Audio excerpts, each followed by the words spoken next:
श्रीराम, जय शिवराय बुडते हे जन देखवेना डोळा अशी अवस्था आज सगळीकडे दिसून येत आहे। आणि विशेष म्हणजे या सगळ्याला जबाबदार जर कोण असेल तर ते म्हणजे राजकारणी।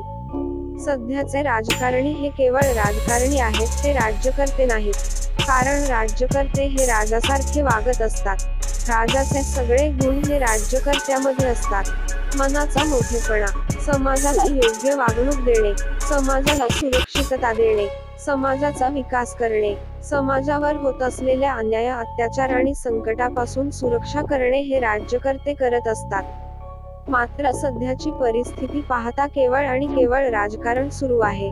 आता या राजकारणामध्ये किती लोक आहेत त्याचा काही अंदाज आहे का? तर बघा, विधानसभेची निवडणूक आलेली आहे। 288 जागा आहेत आणि 1500 उमेदवार उभे राहणार आहेत।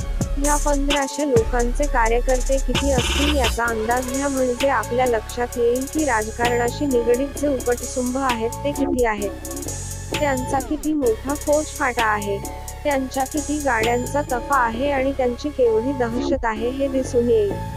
आता या निवडणुकीत किती कोटींचा चुराडा होणार आहे ते दिसेलच। या सगळ्याचा विचार करता सध्याचे राजकारणी सध्याच्या परिस्थितीला जबाबदार आहेत, हा झाला एक भाग। दुसरा एक भाग असा आहे की ज्याला आपण प्रशासन म्हणतो। या प्रशासनामध्ये जेवढे केवढे अधिकारी वर्ग आहे, क्लास 1 ऑफिसर पासून ते अगदी शिपायापर्यंत, हा सगळा भ्रष्टाचाराने बरबटलेला आहे। आणि शासन आणि प्रशासन या दोघांमुळे जनता त्रस्त आहे, समाज त्रस्त आहे आणि समाजामध्ये असंतोष आहे। याचं कारण असं आहे की समाजाला कुठलाही न्याय मिळत नाही। अन्याय अत्याचाराने परसीमा गाठली आहे। बलात्कारावरती बलात्कार होत आहेत, शेतकरी आत्महत्या करत आहेत, गरिबी प्रचंड प्रमाणामध्ये आहे, शहराचं बकालीकरण झालेलं आहे आणि ग्रामीण भागामध्ये उदासपणा आलेला आहे। झुंडशाही, गुंडशाही, दडपशाही जिकडे तिकडे माजलेली आहे। जातीवाद, धर्मवाद, सांप्रदायिक वाद, आरक्षणाचे वाद याच्यामध्ये समाज विभागलेला आहे। याच्यावरती कोणताही तोडगा राजकारणी काढताना दिसत नाही। मुळात राजकारण्यांना समाजामध्ये तेढी निर्माण करावी लागते, वास्तविक असं करण्याची गरज नाही।